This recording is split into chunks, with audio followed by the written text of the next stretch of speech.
Hey everyone, welcome back to my channel, A Little Geek, A Little Chic. Today, I am mic'd up for you guys, and I have my coffee, and we're going to talk about the books I got for Christmas 2020, and the books I purchased with some of my Christmas gift money, again, for 2020. So, grab your beverage of choice, and let's get into the book haul.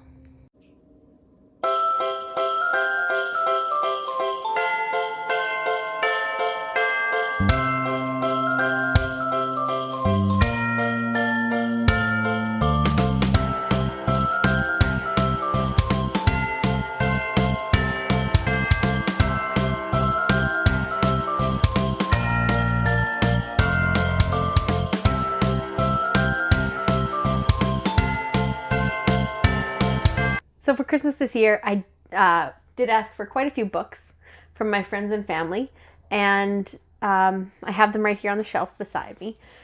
And we're going to go through them. So we're going to start with the books that I got as gifts, and then we're going to move on to the books that I purchased with my my Christmas money and gift cards for this year. So I would like to start by saying this may not be all the books that I get. I don't know if my husband's family got me anything or if they got me any books, and we haven't had Christmas with them yet due to the pandemic. Hopefully we get to see them soon because we miss them and we have stuff for them as well, so it would be nice to get together and have a Christmas with that side of the family as well. But until then, I have these to show you, and if I end up getting anything else, I will be sure to put that in another video in the future on my channel. So without further ado, here we go. I will start with the books I got for Christmas, and these first two came from my brother. Sorry if there's a little bit of glare. I'm wearing glasses and I'm filming. The struggle is real. I tried my best to minimize the glare for you guys, but as you know, it is what it is sometimes. So, first book I got from my brother is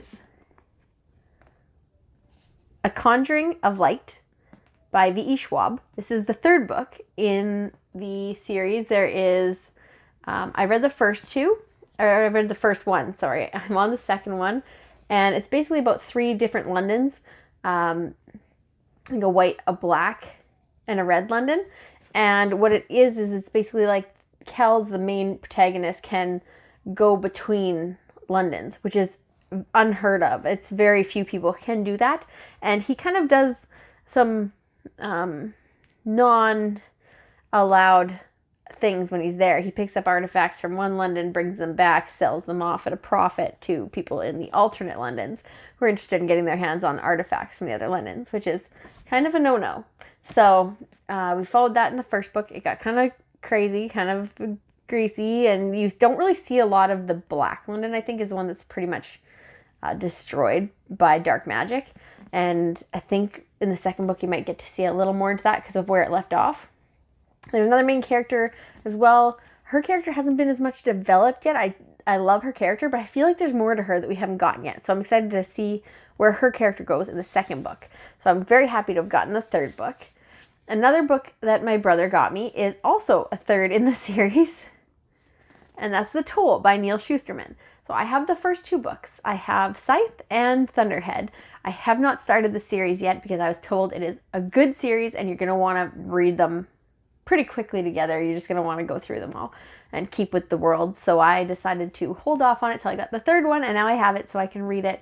And basically what it is it's set in a time where humans have eradicated all forms of natural death selection situation. Like there's no disease, there's no famine, so what happens is these individuals who are trained as scythes are the ones who pick and choose life or death and whose time it is.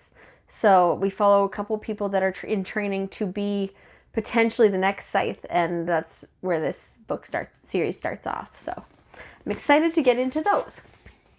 I'm going to put these over here beside me, and we'll get into the next book that I got, which is Dune. My husband got me this book, and I'm very excited to read it. It has been pitched as a modern-day fantasy classic. It's on the top 100 books you must read list. Everyone knows about those lists, and Dune is on all of them, everybody's lists. It is now going to be a major motion picture, and I really wanted to read it before I see that motion picture and see how it is represented in film. So it is it's a science fiction, dystopian, sci-fi type novel, and we follow a character, and I have no idea anything about him or this book. The hype is so real that I just want to see what it's about. Now, it is a grand series. There are a lot of books, but I've heard that this one by far is the best book, and it's the starting point, so definitely reading this one. Will I go further in the series? Not sure. Depends, I guess, how much I enjoy Dune. The next book came also from my husband, and it is Kings of the Wild. Now, this book is, I've been really into science fiction and fantasy lately, so my brain's just craving that like world building and also some like lighthearted stuff. But you don't really get that a lot with fantasy and science fiction. But this one delivers, and apparently it is humorous and hilarious, and it basically follows a group of mercenaries who are old and retired and have given up the trade of being the saviors to the lands until something happens to one of the kids of one of these mercenaries, and the group has to get back together and conquer whatever the problem is. So as you can assume, that some of them are now drinking, and some of them are crippled up, and some of them are, so it's gonna be following these guys with their new older personas saving the day. And apparently it is very funny and like kind of rock and roll-esque kind of way, where these guys who are like celebrities in their day still maintain that era of celebrity, and people like flock to them and are like their roadies, and they're like, just when you have like all those people that follow the bands around, it's like that with these guys. The fandom that they have surrounding their lives because of their past work is apparently hilarious. So I'm very excited for this, to read it and potentially get like a little bit of fantasy mixed with some humor, because we can all use a little bit more humor. The next book my husband got me, but it wasn't him. This came from the cat, and she got me Everything I Never Told You by Celeste Ng. If you are familiar with Celeste Ng's work, it's probably from Little Fires Everywhere, which was huge last year, the year before. It's been a couple of years now, because last year I think the adaptation came out on Netflix, I think is where it is, or Amazon, one of those two. And her storytelling is great, and it really, she's good at describing struggle and like and the secrets that families have and keeping them, and it was really told really well. And I haven't seen the Netflix or the Amazon adaptation, but I assume it's just as good. This one follows a family who has moved, and the daughter, I think, was a very high profile in the community swimmer and was doing great things, and then drowned or something happened to her, and it's told in flashbacks. I'm not sure. I don't know too much about it, but I know that I definitely want to read it because her writing is fantastic. Like I said, I've been on a science fiction type of a fantasy science fiction kick, and this one I know nothing about, but I read the first book, and I must continue because the writing was fabulous, and it really put me into the story, and all the nostalgia vibes were there, and I just was there and living for them. So when it got announced, I knew I had to pick it up, but I don't have to now because I got it for Christmas, and that is Ready Player 2 by Ernest Cline. Let's be honest, I love this cover. And who's not excited for this? It's pretty plain underneath, just a plain old nude cover, but I'm very excited to find out where they're taking this, because I personally thought that the first book, Ready Player 1, wrapped up perfectly. I didn't think that there would be a second book, and or which characters it would follow and why. So I'm interested to see what kind of nostalgia vibes come out of this one. Is it a different decade? Is it and what they're searching for, and what's up with the characters, if it's the same characters we're following or if it's alternate characters we're following. That's kind of, it'd be nice to have like a where are they now moment, just like, you see on like the MCTV or MTV back when, yeah, I'm dating myself, back when they did the like Where Are They Now thing for like old celebrities and or rock stars, people that had like the one hit wonders and what they're doing now. So it'd be interesting to see our main characters from the first book, what they're doing now and when this takes place. But as I said, I know nothing about this book, so I'm going to go into this one blind and see if it transports me back to that realm and if I love it as much as I did the first book. The last book I got gifted to me for Christmas, I'll put this one down, was She's a Hefty One. And I can tell you right now, I teared up a little bit when I opened it because I am a huge fan. And I'm so excited to read this book, but it is heavy, as in weight-wise. So I checked, and it's like 900, 700? It's around 750 pages. And it doesn't look like a 750-page book. But when you lift it, you know it's a 750-page book. And that is A Promised Land by Barack Obama. Now, I have heard that potentially this book will be in 2 parts. So 2 of these hefty books. So let's see. But I've heard that it potentially could be 2 of these books to tell his story. So I'm ready for it. I'm excited to read it. He just talks and writes so eloquently. I may combo read this and listen to the audiobook at the same time so I can hear his voice tell it, because he just has a way to soothe when he talks. And I did listen to Michelle Obama's book Becoming this year, and it was fantastic. And I'm just excited to get into this one and see what his take on his time, at least the first part of it, in the White House and getting there was. Next, we're going to get into the books that I got with some of my Christmas money or gift cards. And we got to Indigo. And as you are aware, or may not be, COVID rules came into effect on Boxing Day for my city that put large businesses at 25% capacity. That's anyone with a 20,000 square feet or more. So that's your Walmarts, your grocery stores, your Indigos. So Indigo, we drove up and I assumed I wouldn't be able to go in because I assumed it would be a crazy lineup to get in at 25% capacity. But it wasn't. There was literally 2 people in front of us and we got in within like a minute. So we picked the right time to go. And it was pretty much like, it was so nice in there that it was like almost empty because 25% capacity. You just were walking around the store and nobody was around with you. It was great. But I picked up the next Reese Witherspoon book club pick, which is The Chicken Sisters. Now it's about 2 ladies who are both have like fried chicken restaurants and the legendary feud between the respective owners. So interested to read this and see what it's all about, but it says Chicken Mimis and Chicken Frannies have spent a century vying to serve up the best fried chicken in the state, and the legendary feud between their respective owners, the Moores and the Puglisios, have lasted just as long.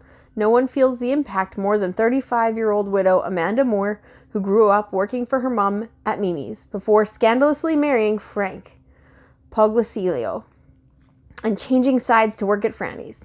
Tired of being caught in the middle, Amanda sends an SOS to Food Wars, the reality TV show restaurant competition that promises $100,000 to the winner. But in doing so, she launches both families out of the frying pan and directly into the fire.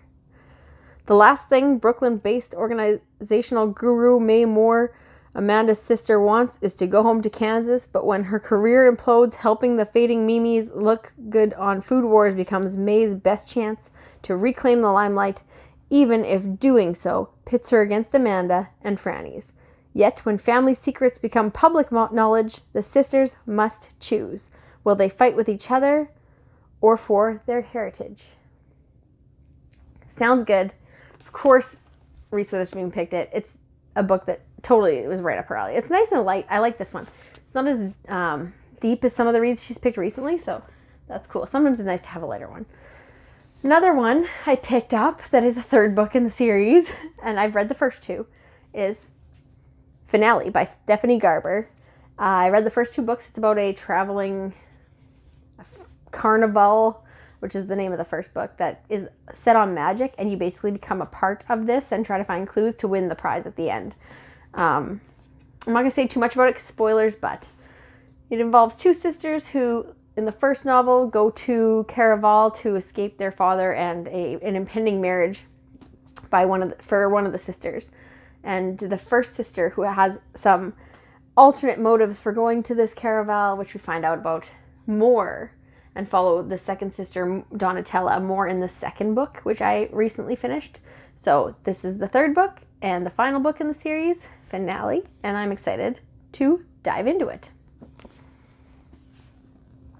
Okay, here is a book that I picked up. Whoops. Here is Ichabog. So I am a Harry Potter diehard, and anytime I can get into an imaginary world, fairy tale, fable, that just entrances me, I'll try it. I wasn't a huge fan of The Cursed Child. I appreciated it for what it was, a screenplay. So this book I'm hoping is written a little bit more enthralling, a little bit better for me to get through. And so it says, once upon a time there was a kingdom called Cornucopia, as rich in happiness as it was in gold, and famous for its food, from the delicate cream cheeses of Kurdsburg to the hopes of heaven pastries of Choseville. Each was so delicious that people wept for joy as they ate them. But even this happy kingdom a monster lurks. Legend tells of a fearsome creature living far to the north in the marshlands, the Ichabog. Some say it breathes fire, spits poison, and roars through the mist as it carries off wayward sheep and children alike. Some say it's just a myth. And when the myth takes on a life of its own, casting a shadow over the kingdom, two children, best friends, Bert and Daisy, embark on a great adventure to untangle the truth and find out where the real monster lies, bringing hope and happiness to Cornucopia once more.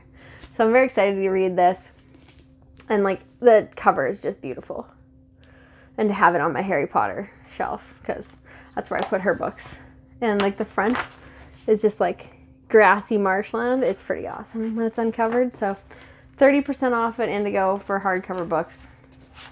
Couldn't say no to picking it up at that price. I'm going to be down here getting books. I dropped the other books. Okay. The next two books that I got is some graphic novels from when we went to Amazing Stories. I got Lumberjanes, Volume 1, and Lumberjanes, Volume 2.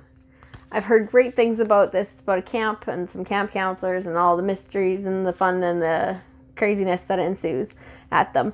I did read, which I think is down here, Nimona by the same Stevenson, I think it is the one who wrote Nimona. And the artwork is similar, and I just live for that graphic novel. It's amazing. If you haven't read Nimona yet, please do. You will forever be indebted to that graphic artist. It's just like the story and the characters, and it's fantastic. Highly, highly recommend. So I picked these up to hopefully get those vibes. I've heard that the first couple are good, and then it kind of loses it. So we'll see when I start to lose interest in it, but I have a feeling that the first two will be fine. And then I don't think I'll go all the way to like whatever number. I think it's at like 12 or 13 now, but we will see how much I enjoy these two and maybe continue. Now, the last three items I got yesterday. This one is hard to get. It's out of stock online. It's out of stock everywhere. So when I went online and I looked up Indigo in my city and Kohl's, and one of the stores actually had some in stock, I was on a mission to go there. And it was the mall that's never busy. So I was okay with going there. And literally, like, I was the only person in that store. So I felt very comfortable being out at that store during COVID times. And I picked up a book that is sold out everywhere. And they had some. And that is The Invisible Life of Addie LaRue by V.E. Schwab. It's all over the internet. I'm sure we all know what it's about. It's about a girl named Addie LaRue who decides that she wants to experience more, live more, and makes a deal with I can't remember if it's the devil or just the evil spirit, and decides that eternity is what she wants, and in exchange, she has to give up people knowing who she is. That means she goes into a building or a party and meets a whole bunch of people, turns around, leaves the room, comes back in the room, and no one remembers her, even if they just met her. So it's a very lonely life that she has chosen to get to experience more and to be more eternal, until one day when she goes into, I believe, a bookstore, and the man behind the counter knows who she is. How does he remember her? How does he know her? And everybody else forgets her? That's what you gotta read to find out. So I'm super excited because the premise for this book, it sounds fantastic. I also picked up, because it's so many people's favorite middle grade book, I had to see what the fuss was about. So I'm going to read the first one. I know there's like 5 or 6 books in this series, but I'm always into reading some more like middle grade type books and stuff, and see, you know, more about them, and if they grab and hold my attention like Harry Potter and those ones did. So this one I've heard has some dark academia, solve the mystery, be the hero vibes, and it's Keeper of the Lost Cities, the first book in the series. And looking at the back, there is 1, 2, 3, 4, 5, 6, 7 more books. So there's 8 books so far in this series. So I might be biting off a big chunk of reading, but it's a hefty book.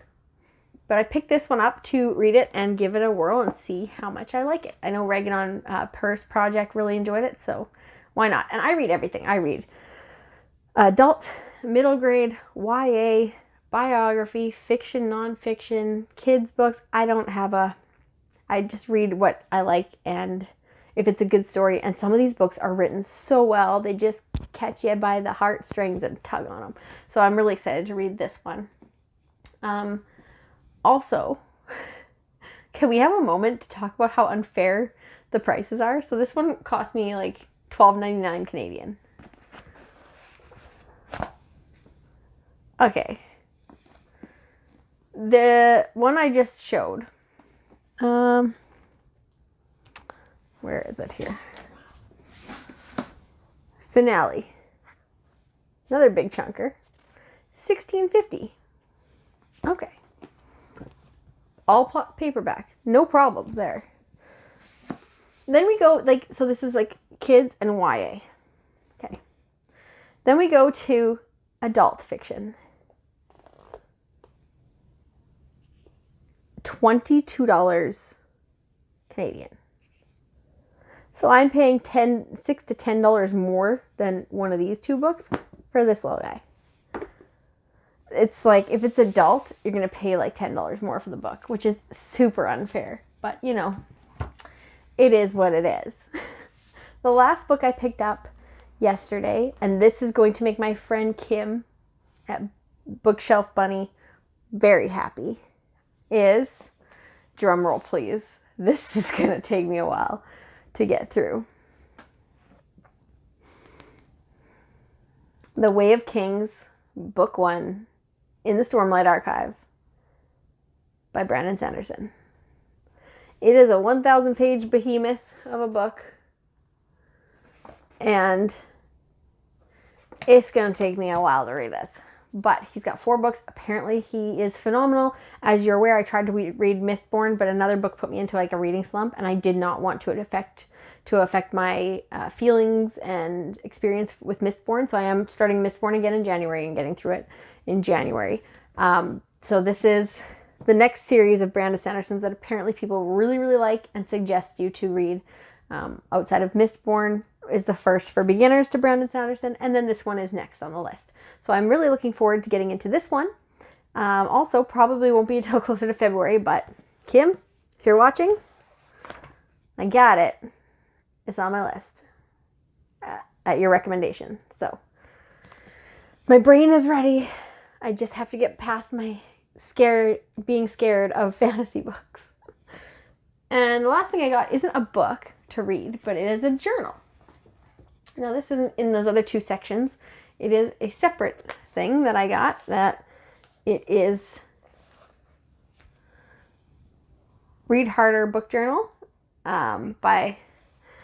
it's by Book Riot, and it's a reading journal for you to track what you read and important things about it, which is nice because sometimes I read the book and I forget about it right after, and then I want to talk about it in a monthly wrap up for you guys, and I'm like, all I really remember is a couple of the characters and that I liked it. That doesn't help. So I'm gonna jot them all down in here, keep track of it better. And also there's a challenge at the beginning, which I intend to check off all of these boxes. So stay tuned for that info and more of my reading goals in another video. So that's going to be it for me today in this video for Vlogmas. I hope you enjoyed seeing the books I got for Christmas so far, and will come along with me on my next video. So thank you very much. Please like and subscribe down below. Liking and subscribing really help me out, and I sincerely appreciate every one of those likes and subscribes that I get. Again, comment down below and tell me what your favorite book that you got for Christmas was. I'm super excited to hear about it. Did you get one of the ones that I showed? And if you want to, tell me which one of the ones I showed that you are most excited for me to read first. And I'll see if I can bump it up the TBR pile here. And yeah, thank you very much for watching. Have a great day.